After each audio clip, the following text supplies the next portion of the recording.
There are probably more derelict buildings in Ireland than in any other country of Western Europe.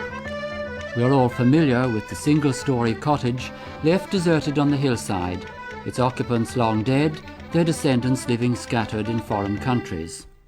The old homestead is abandoned, if not always on account of emigration, then by reason of some other economic ill. The roof falls in, the walls decay. Deeds of title are lost, or relatives squabble endlessly over the patch of ground. A fine farmhouse crumbles into the clay.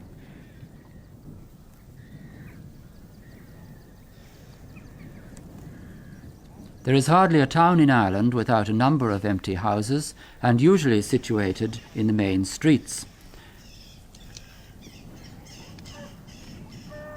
Families and then businesses move to the outskirts. The heart of the town dies, and local authorities are slow to acquire and recondition these old homes to increase the available housing stock. Most of them are basically attractive and unpretentious design. Industrial buildings, which have become obsolete, can often be converted to new uses at relatively low cost.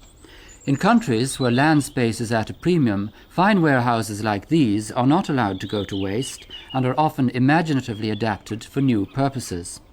Ireland's mills and granaries have great natural dignity and are superbly built. They show the work of the local joiners and stonemasons of the past to great advantage. The catalogue of potentially useful derelict buildings is almost inexhaustible. There are pleasant little railway stations, abandoned with the closing of the branch lines.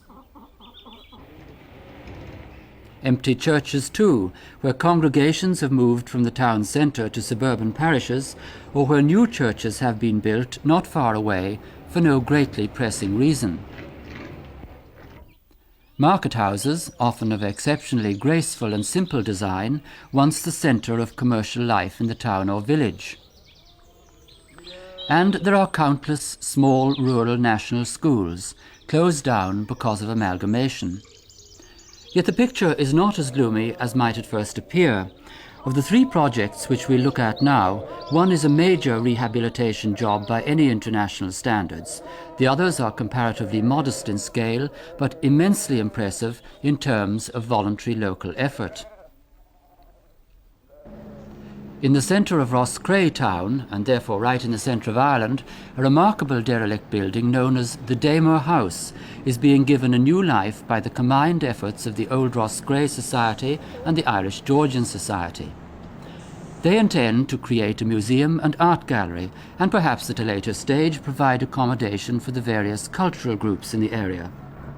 The house, astonishingly enclosed in a medieval fortress, is being completely renovated by students and other public-spirited people.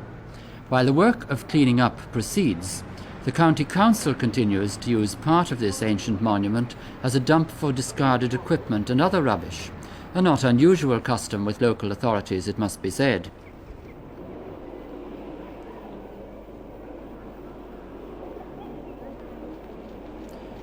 One of the organisers of the restoration is George Cunningham, author of Roscrea and Neighbourhood. In Ireland, Damer House Roscrea must be unique, for not only have we such a house in the middle of Roscrea town, but the house is here in the middle of this castle courtyard. The house is an early 18th century house, dating to around 1720, and it is built in the middle of a castle complex, which is an irregular polygon with a gate tower, its most prominent feature, and two turrets in other corners. The gate tower also has 17th century work at the top. The chimneys there and the stepped gables, all of these date from early in the 17th century, and it was built as a butler castle here in O'Macher country of Roscrea town. In 1798, the house became a military barracks, and right throughout the 19th century, the house remained as a barracks. Then, in 1906, the promoters of the Roscrea Bacon Factory thought that the house would be a marvellous site. Happily, the authorities had to decline the offer because of the ensuing sewerage problems. Then in 1932, the house was taken over and used as a technical school. In 1956, a new vocational school was built and the house remained unoccupied except for a small library on the ground floor. It remained derelict right through the late 50s and the 60s, and then the council took a decision to demolish the house in 1973. Happily, the Old Roscrea Society and then the Irish Georgian Society stepped in and proceeded with the work of restoration.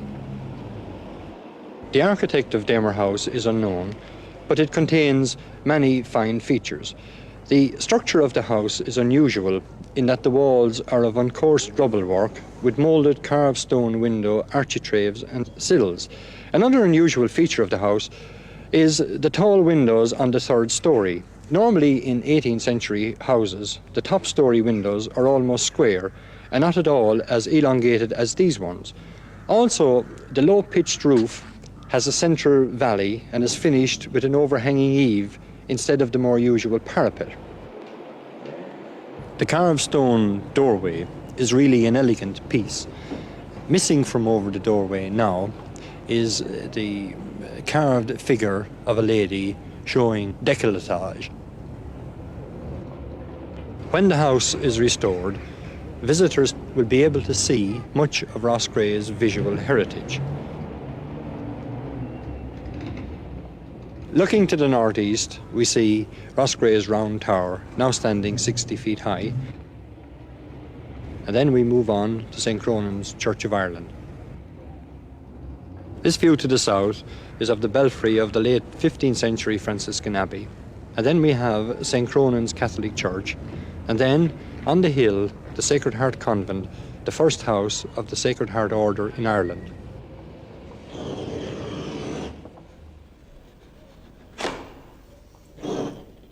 The organiser of the house restoration is Brian Malloy. You're now in the staircase hall and you're looking at the only surviving part of the original early 18th century house, which is the staircase. It's got very beautiful carving all the way down here, as you can see, and all down this side of the stairs as well.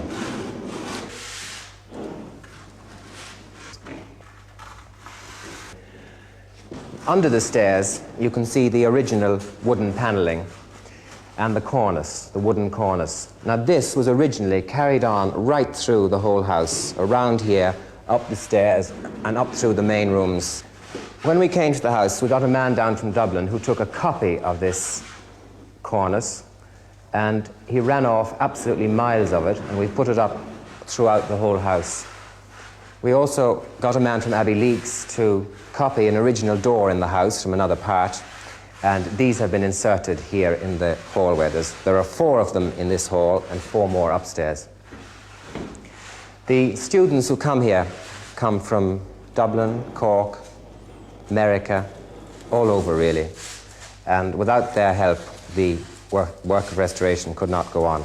It's hoped within the next few months to open the house as a visual arts museum containing 18th and 19th century pictures and furniture.